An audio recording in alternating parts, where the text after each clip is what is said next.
দেখছি জাহাঙ্গীরনগর বিশ্ববিদ্যালয়ের 2 শিক্ষার্থী নিহতের ঘটনায় আন্দোলনরত শিক্ষার্থীদের সঙ্গে কথা বলতে আসছেন মাননীয় উপাচার্য অধ্যাপক ডক্টর ফারজানা ইসলাম এবং পাশে আছেন উপাচার্য।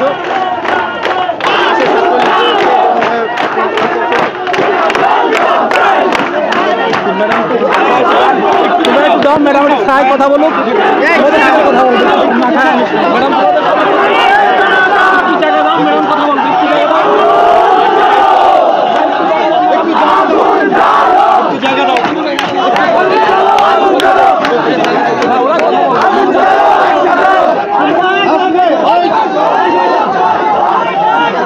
देखिए बाबा भाई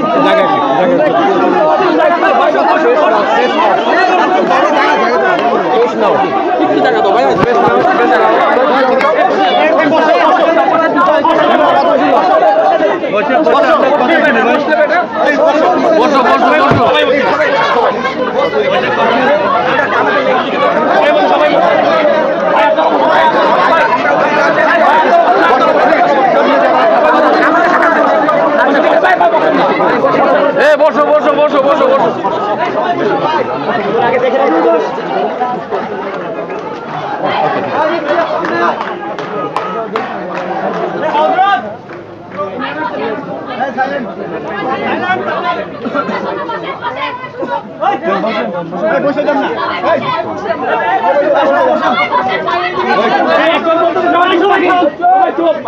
আমাদের দাবি সমূহ, যে গাড়ি অ্যাক্সিডেন্ট করেছে 24 ঘন্টার মধ্যে তা খুঁজে বের করতে হবে এবং শাস্তি নিশ্চিত করতে হবে।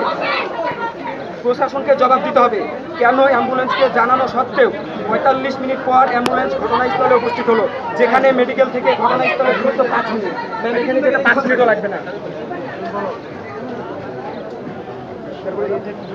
রানার লাশ ব্যারিকেডে আসার পরও কেন লাশের গাড়ি থামতে দেওয়া হলো না?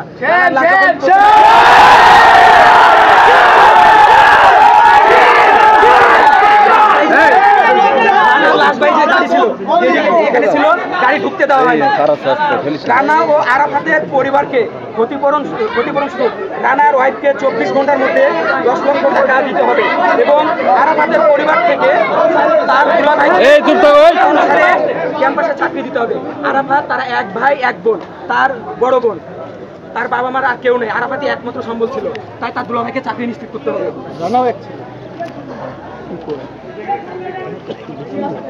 আমাদের ক্যাম্পাসের সামনের রাস্তায় সিএনবি থেকে 20 মাইল পর্যন্ত স্পিড ব্রেকার ও 3 দিনের মধ্যে দিতে হবে এবং প্রান্তিক গেটে ফুট ওভারব্রিজ নির্মাণ কাজ 7 দিনের মধ্যে শুরু করতে হবে এবং সেই সাথে পুলিশকে প্রত্যেক চেকপোস্ট বসাতে হবে। ক্যাম্পাসের সামনে দিয়ে গাড়ি চলার সময় গতিসীমা নির্দিষ্ট সীমার মধ্যে রাখতে হবে এবং যা আজ থেকে নিশ্চিত করতে হবে। আমাদের উপযুক্ত দাবি ম্যাম, আমাদের আরেকটা দাবি আছে। আমাদের দাবিটা হচ্ছে, আমরা ওখানে আমাদের প্রশাসনকে আমরা হাত জোর করছিলাম, আমাদের ভাইকে আমাদের ক্যাম্পাসে নিয়ে এসে আমরা জানাজা পড়তে চাই। ম্যাম, আমরা একসাথে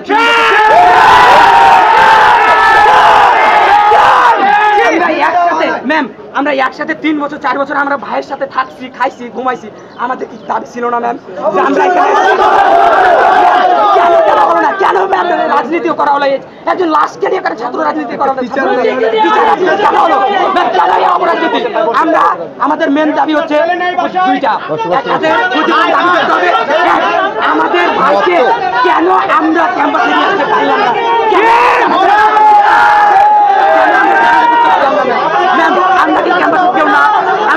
আমাদের অভিভাবক, আপনারা আমাদের অভিভাবক, আপনারা আমরা কোনো দলের নয়,